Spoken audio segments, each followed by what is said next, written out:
Hello everyone, welcome to today's webinar. My name is Andrew Tallents. I'm the founder and managing partner of the Talent Partnership. We are proud to be partnering again with Dan Wells, the founder of Grow CEO and Grow CFO, in the presentation of this series of 14 webinars about self-coaching. The webinars will be taking place on a fortnightly basis, and I will let you know about the next webinar at the end of today's session. This is the 8th in our webinar series, and today's topic is stakeholder relationships. Before we get into the content of the webinar today, let's just take a few moments to settle into our own space, open our minds up to learning something new about ourselves, try and get rid of those distractions, those thoughts that were lingering in the last hour or so that we were present.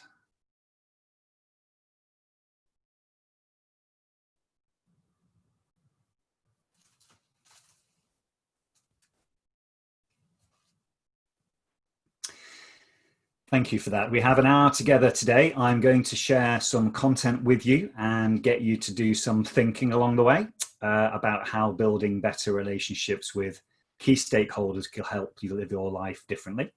This will take about 40 minutes or so. We're going to do some audience participation, so that might also have up to about 15 or 20 minutes for Q&A.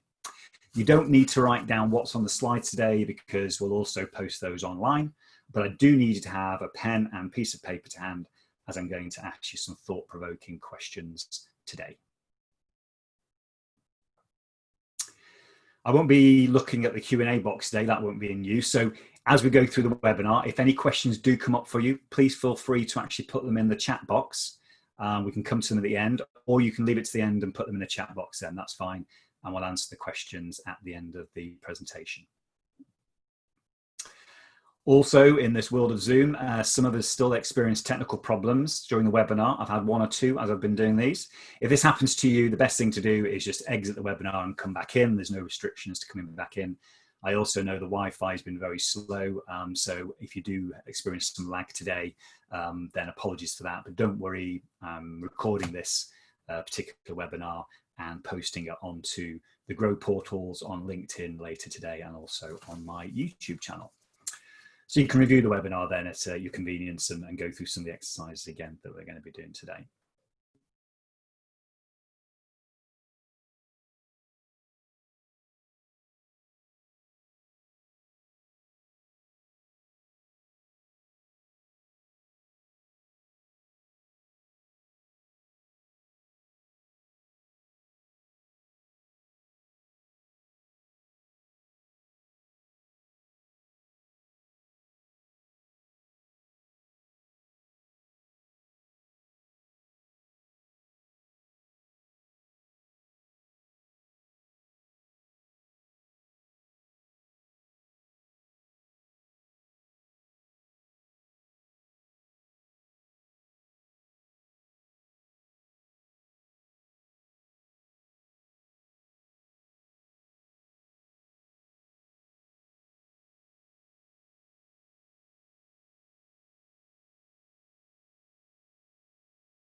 So we do experience technical problems. Hopefully you didn't miss anything there.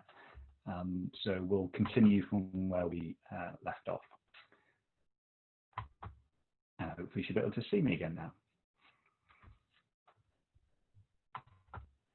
So over the next few weeks, we're going to continue exploring some of the different aspects of self-coaching that are listed on this slide here. In previous webinars, we've explored the importance of self-leadership, the question of who am I? We've also explored the question, why am I here? We've talked about the concept of essentialism, the disciplined pursuit of less, and also how we can build our resilience over time. We've explored the importance of building our emotional intelligence and how building trust in our key relationships can help us become more successful over time. And if you didn't manage to see any of those webinars, then you can watch them at your convenience on my YouTube channel. Just type in Andrew Tallents into YouTube or Google and you should be able to find it.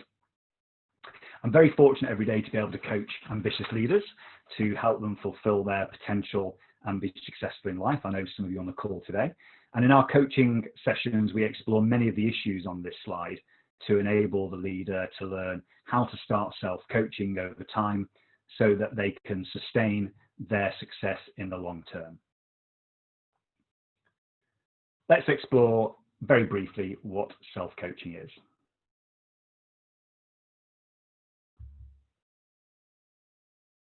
So according to the International Coach Federation, coaching is defined as a partnership with clients in a thought-provoking and creative process that inspires them to maximize their personal and professional potential.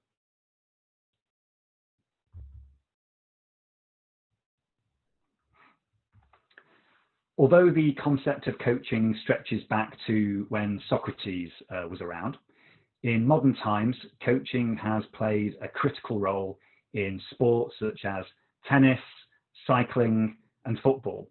But it was Tim Gallwey and Sir John Whitmore who took the coaching movement from the sporting arena into the business world in the early 1970s.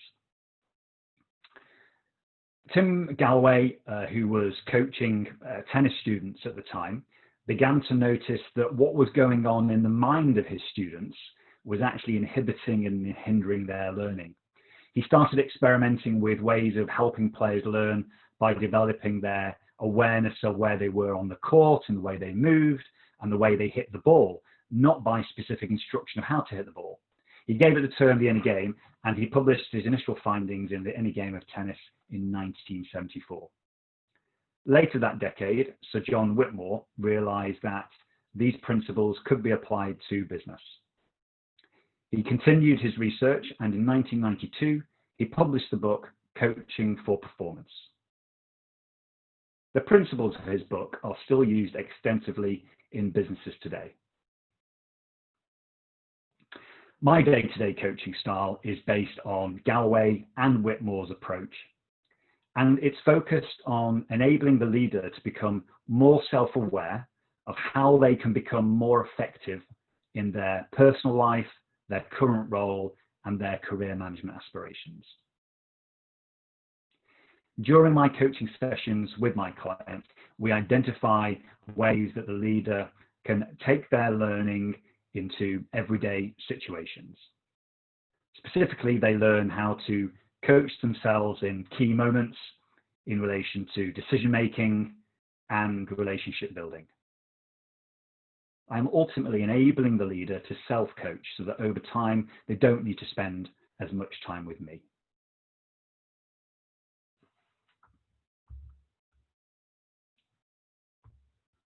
We define self-coaching as the process of leading one's own personal development through self-leadership and the support of others to help maximize their personal and professional potential. Through self-coaching, once as a leader you have decided that you are going to lead yourself first, that's the self-leadership, and you have worked out who you are and accepting of who you are as a leader, and you have worked out your true purpose in life and why you are here, and then you commit to an essentialist life, enabling you to really focus on those tasks and relationships that enable you to fulfill your purpose.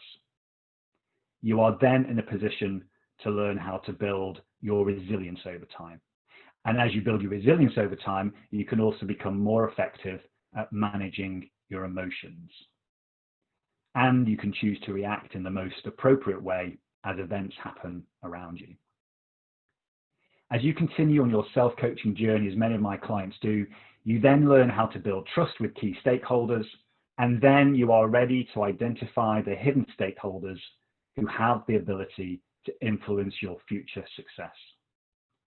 Today, we will be exploring the importance of stakeholder relationships and how to ensure they work for you and your future success.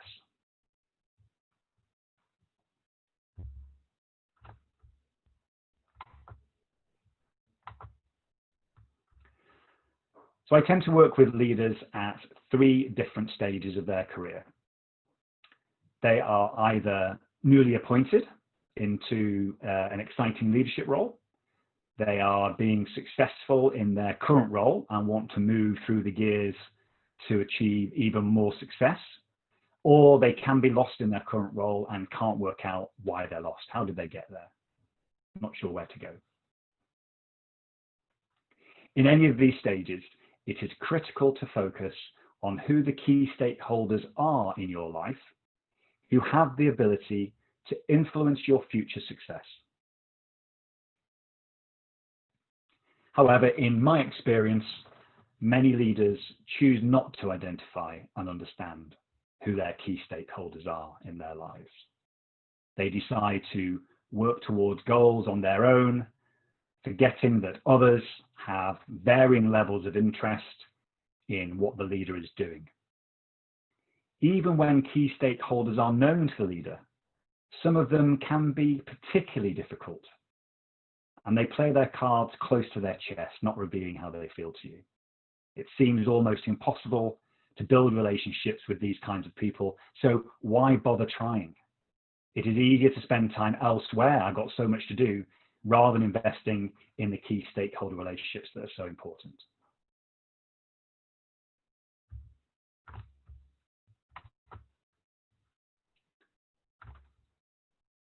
When coaching leaders, I tend to find that the following issues get in the way of them working out who their key stakeholders really are and what they should do about building stronger relationships with them.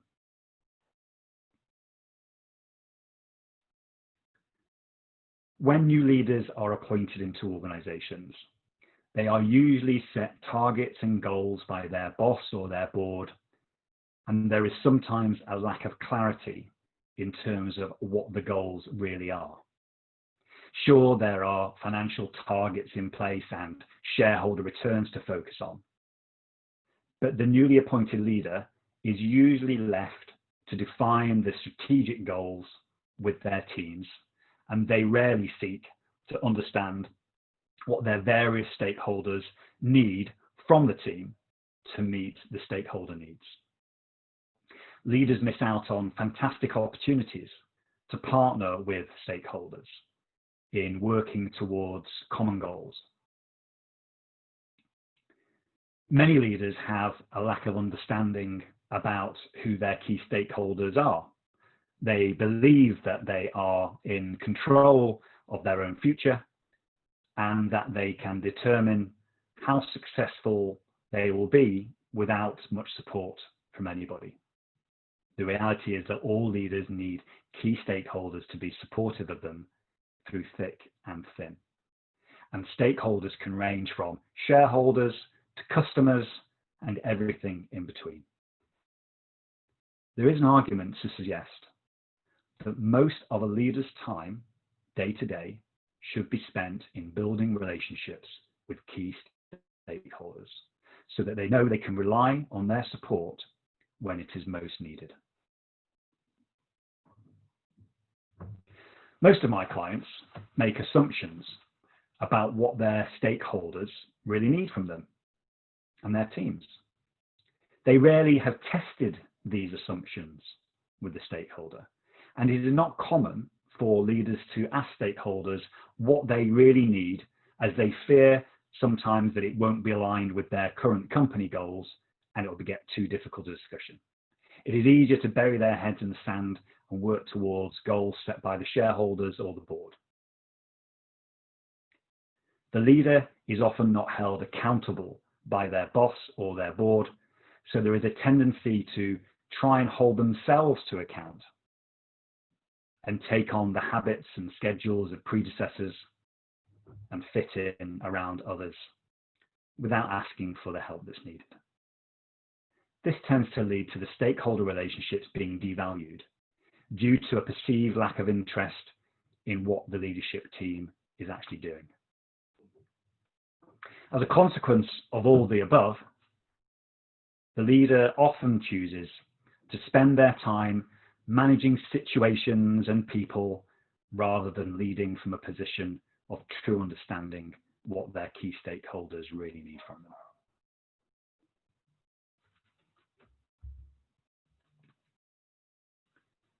Why do leaders struggle to understand who their key stakeholders are?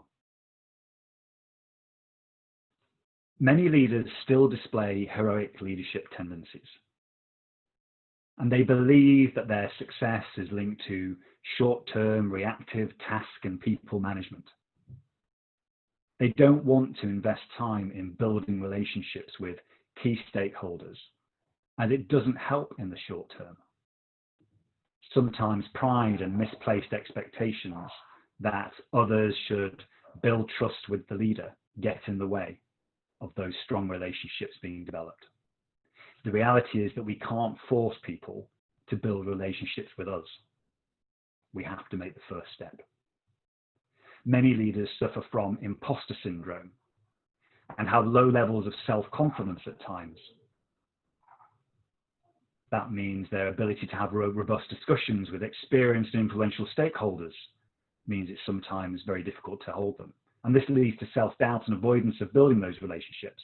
And stakeholders begin to lose confidence in the leadership of the business as they feel disengaged and distant, not listened to.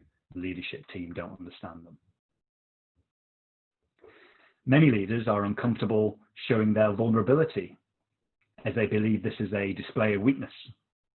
However, it has been proven beyond doubt that being human and vulnerable is one of the key ways in which we build deep and meaningful relationships and understand what our key stakeholders need from us. We show we are human and that we need help, and others can relate to us and want to help us. Many leaders are poor at time management and feel as though they are being effective by spending all of their time available to them in meetings and getting through their to-do lists as quickly as possible. This leads to inconsistent decision-making on the run in between meetings and lack of availability for team members. They choose not to spend time in building relationships with key stakeholders, as there's always something else to do that seems to be more important in the short term. In every coaching session I have, my clients make assumptions about how key stakeholders feel about them. They use the words, I think they feel like this. And they don't have enough trust in their relationships with a key stakeholder to ask them directly how they feel about them, and know that the answer that they receive is honest and delivered with the best intentions to support and build the relationship further. You can only get truly honest feedback from stakeholders when they feel that you really understand what they need from you as a leader.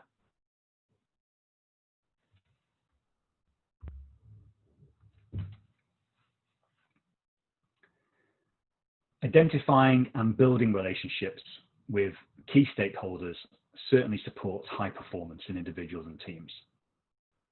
Once a leadership team understands what all their key stakeholders need, it can lead to an opportunity to change the way the organization is structured, or indeed the way the whole system they are a part of operates. For example, Uber understood that customers wanted more choice and flexibility in the way they moved around cities in the world. Their needs were not being met by local government, operating systems, and licensed taxi firms were expensive to operate, and therefore the fees were high. By understanding their customers better, Uber managed to change a whole industry and system by delivering what their customers really wanted. It's debatable in the way they actually delivered that, but they created something the customers really wanted. Being vulnerable demonstrates how key stakeholders can support the leader, and when things get tough or creative solutions are needed, they can rely on their stakeholders to help them out with their ideas and access to networks. If leaders really understand their key stakeholders' needs, it enables them to think more deeply about meaningful organizational and team goals that serve their various stakeholders effectively. Involving stakeholders in goal setting can be a liberating experience for many leadership teams, rather than the mundane annual budgeting process and revenue target setting exercises that we've all endured over the years. Once goals are aligned with stakeholder needs, it becomes clearer how the organization needs to be structured going forward to meet those needs. And the organization becomes much more efficient as a result. Many organizations structure themselves based on past performance and previously achieved goals. Understanding stakeholder needs means that we might be able to remove product ranges that are no longer relevant or required by our stakeholders, or serve customers through a different operating model. Building strong relationships with key stakeholders enables the leader to hold themselves accountable much more easily, as they are able to think clearly about how key stakeholders will react to the decisions and actions they take on a daily basis to deliver against their purpose and their long-term goals. They can do this effectively because they have built trust within their relationships and are trusted to do the right thing by the organization.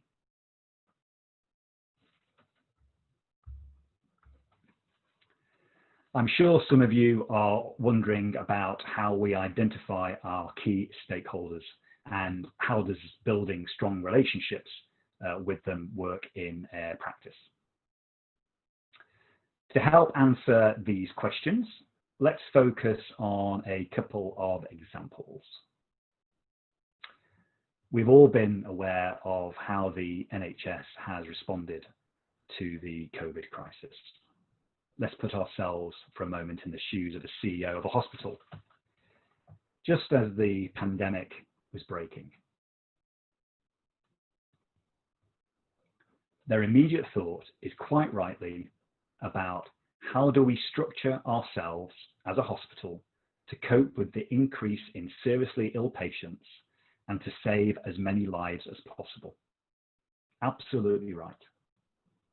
One possible way to address this is to clear as many hospital beds as possible and ensure that the staff of the hospital are as prepared as they possibly can be for what is to come in the coming months. A hospital CEO who has stakeholder relationships at the heart of their thinking and decision making would have also taken quite a bit of time out of their day to list the various stakeholders that would have an interest in how the hospital managed the crisis. Here are just a few of the stakeholders I could think of in relation to this particular example. Here we have the governing body, local government, surgeons, pharmacists, midwives, health charities. They're all stakeholders who have an interest in the way that the hospital is going to manage this particular crisis, because the way they manage the particular crisis is going to affect their areas of responsibility. Once the CEO has stated their goal of saving as many lives as possible, the CEO would need to not only understand their stakeholders' views on achieving this goal, but also what the stakeholders would need from the CEO to be able to support the hospital in achieving their goal. For example, to achieve the goal that the CEO would need, to achieve the goal, the CEO would need to understand that the care home sector stakeholder did not feel fully prepared at the time to receive patients from hospitals that had been suffering from COVID, and what they needed was reassurance from central and local government that PPE was going to be readily available to cope with the influx of patients from hospitals into care homes.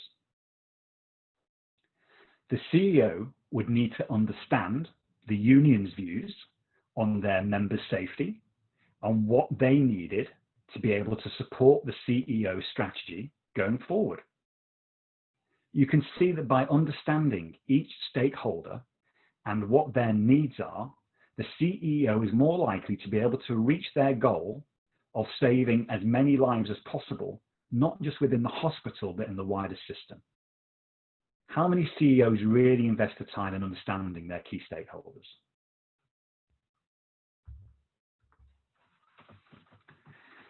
You would have thought that my business was straightforward.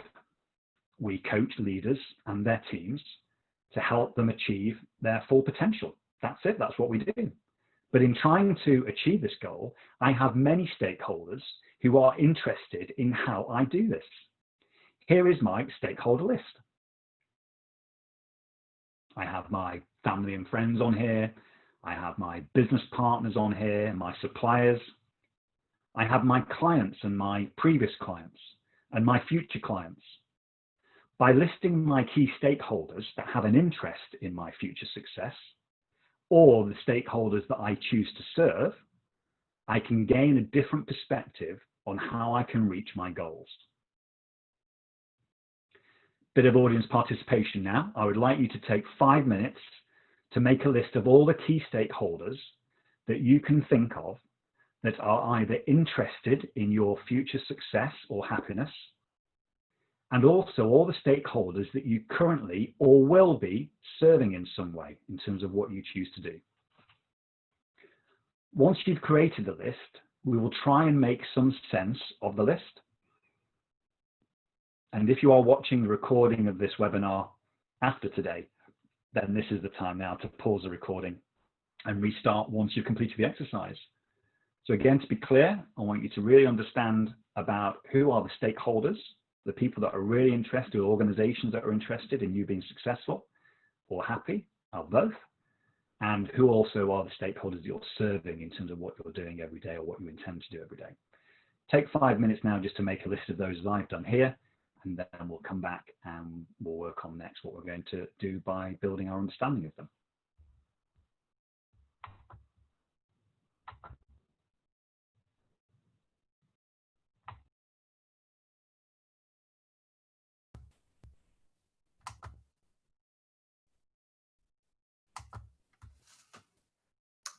Okay, you'll have some more time later just to add to that list, but thanks for taking the time to complete the exercise.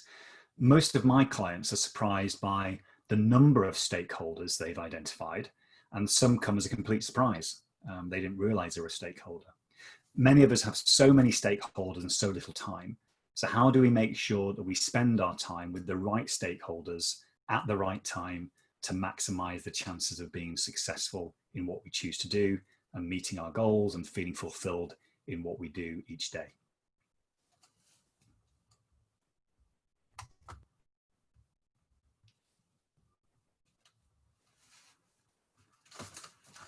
At some point in the journey with my clients, we create a stakeholder map.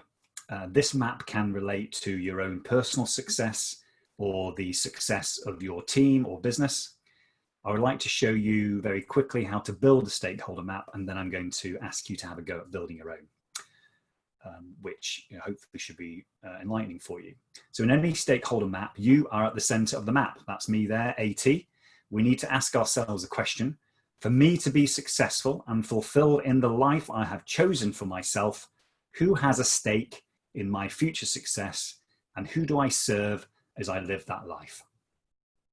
Here is the start of my map in answering that question. I'm at the center of the map, and I place the first stakeholder I can think of, doesn't matter who it is, on the map. Where they are placed on the map depends on the level of trust in our relationship. So here, my family are placed close to me because we have a high level of trust in our relationship. I then think about the next person. Well, it's my PA, Catherine. For those of you who dealt with Catherine, Catherine is someone I trust, and yet she is not close to my family, so she needs to be placed on the other side of the map, close to me, but not near the family. But again, close because there is an element of trust there. I then add in my current clients. As I'm working with them, they trust me with their most precious thoughts, and they are closer to Catherine than my family because Catherine deals with them and builds some trust. And so again, you can see how the trust map is building up.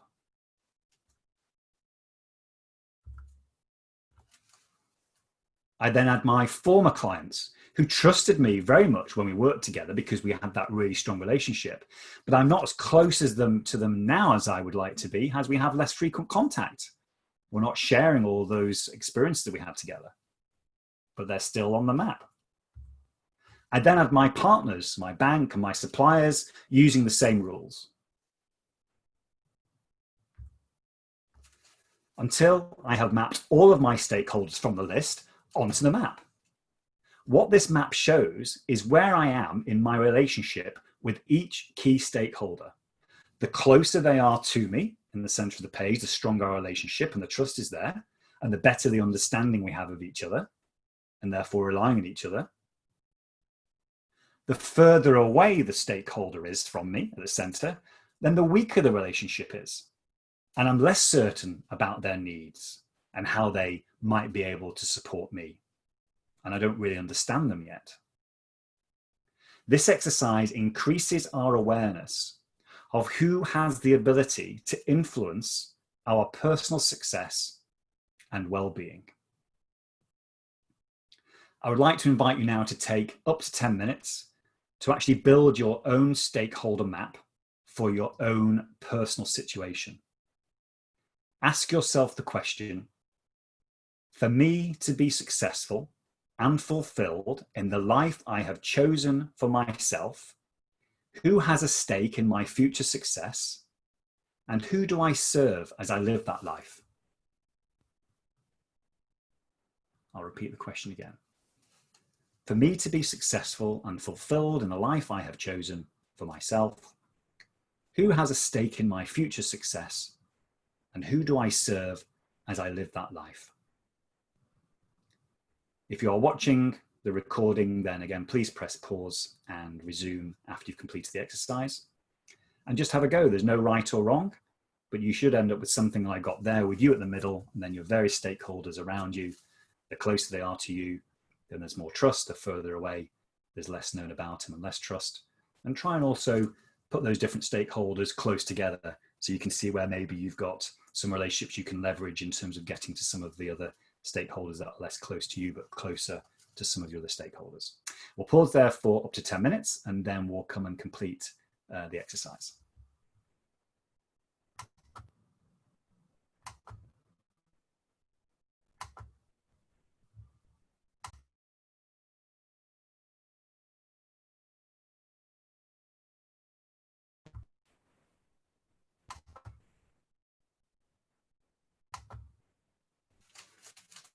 Okay, if I could ask you all just to come to a conclusion on that exercise. Is going to be at any time after today to build on this. It's a ever increasing picture that you draw, and it does change. And thanks for completing the exercise. Hopefully you've gained a little bit more awareness about who your key stakeholders are and how close they are to you at the moment, or not, as the case may be.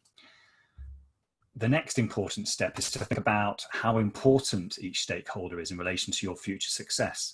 On this slide, I have allocated a score between 1 and 10 against each stakeholder.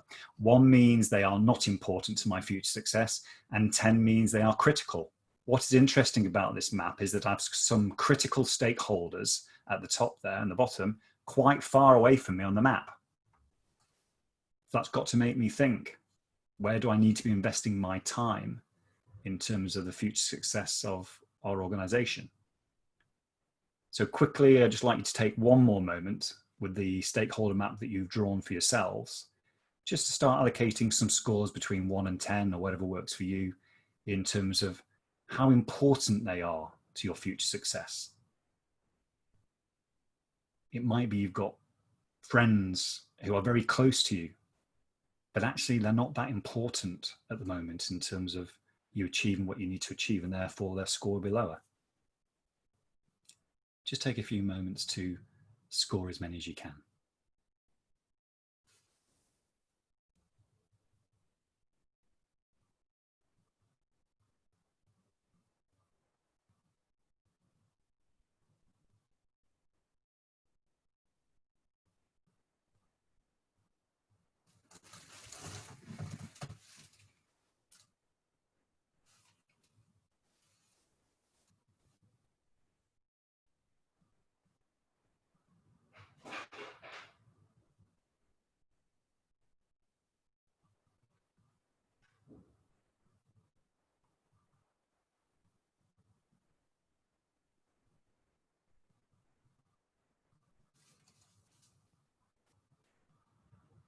And again, you can continue this after today.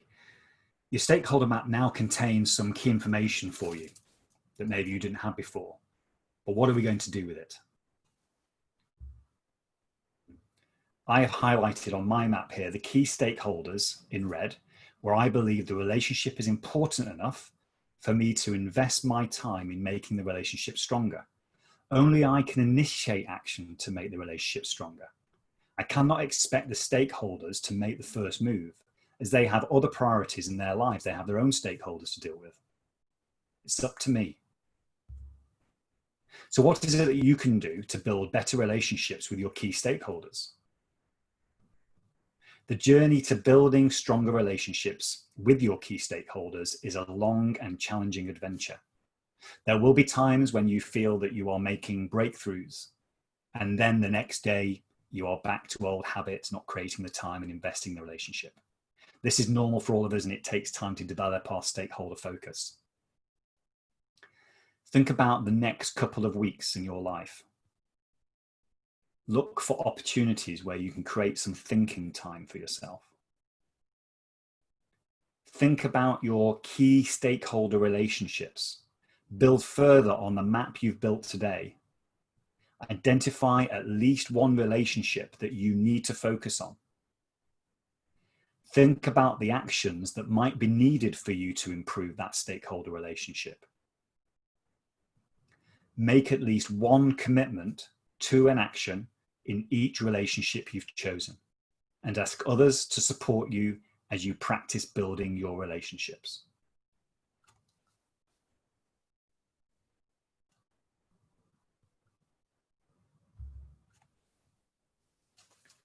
I'm conscious of time, and I just wanted to summarize quickly what we've covered in today's webinar before we go into the Q&A. So firstly, it is not always clear who our key stakeholders are. We need to think hard about who they are and start to build strong relationships with each of them. We need to create time to review our relationships and spend time within the relationships. We can use stakeholder mapping to focus our attention on the key relationships that are going to be important to us for our future success. And we've learned to ask for support from our key stakeholders and to assess the strength of our relationships over time. So as ever, as a thank you for attending the webinar, I'd like to make you all an offer today. If you would like to learn more about how to identify key stakeholders and build stronger relationships with them, including some of the techniques we've about today, but there are more that we can use with my usual supporting and challenging style, then I'd be very happy to offer you a complimentary 2-hour coaching session with me to experience the value of the techniques in the coming weeks. I have a limited number of sessions available due to holidays, so if you are interested, then please contact me after the webinar today, either by email or give me a ring and we can discuss next steps.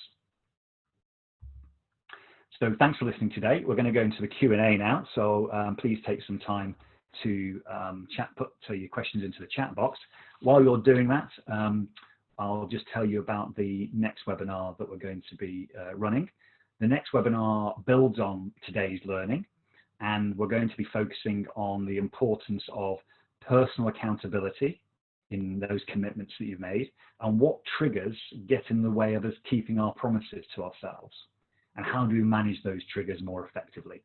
I know some of my clients out there on the call today have benefited from that work. This will take place at 11 a.m. on the 20th of August, and I'll send an invite out to you nearer the time. So I hope you've enjoyed the webinar. We'll go into the Q&A now to see if any questions have come up for you, and if not, we'll bring the webinar to a close.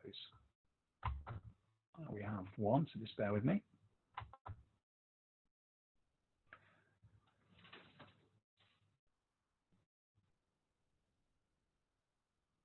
So we have one of you that remain nameless, thank you, saying that they took up the offer of a previous webinar, on a previous webinar, taken up a free session, and it was a really useful couple of hours. Thank you to that person. I know that you've used that to good effect in terms of the things that you were working on, so thanks for that. I think the other thing that people value from the sessions is just to take some time out for themselves. Everything we're talking about in each of these sessions, the webinars that we're working on, is that you can see it's about taking time out to work on some of these things. We're all finding at the moment that going from meeting to meeting through Zoom means that we can't actually spend time thinking about the things that are really important to us. And that's what the coaching sessions and what these different sessions do in terms of you taking some time out to think really seriously about the things that you're doing as a leader. Okay, good question coming in here. Would I encourage you to divide stakeholders between private and public, i.e. work? If yes, we rate them the same way, what is the objectives are not aligned? It's a really good question, and actually I don't think you should separate them out. And that's the reason I use the wording around either personal success in your career or personal fulfillment. And it doesn't matter what you're doing. If you are currently in between roles, you still have other people that have stakes in your future success. It could be previous employers, it could be friends, ex-colleagues. And if you're in a role, obviously you have work commitments. So there is an element to say that your personal and work life are intertwined, and indeed the stakeholders can support each other. For example, Catherine, who's my PA, we have a work relationship. It just so happens that she's got a relationship with somebody who has then been introduced to me, and we've actually defined a good personal relationship with each other, which has then helped me in my personal life. So I think actually we don't need to divide the stakeholders up. It's actually keeping all the stakeholders on one map and focusing how each stakeholder can either support us and has an interest in our success, or indeed who we need to serve. And if they're not aligned, that's where we need to focus our thinking about, well, who is it that we spend time with? And how do we persuade them to be aligned, if that's what we want? So it's a really good question, but I think that you should actually bring them all together. We're into the last 5 minutes of our time together. I've really enjoyed the time that we spent. I hope you've gained some value as well. And if there are no other questions, all I will do is say thank you again. I hope to see you on the next webinar. It's one of the hardest subjects, holding ourselves to account and looking at some of the triggers that get in the way of holding ourselves to account. There's a lot of habits that we get into, and they are manageable. We'll talk about that again with some practical examples. And I look forward to seeing you next time. Enjoy the rest of the day. Bye-bye.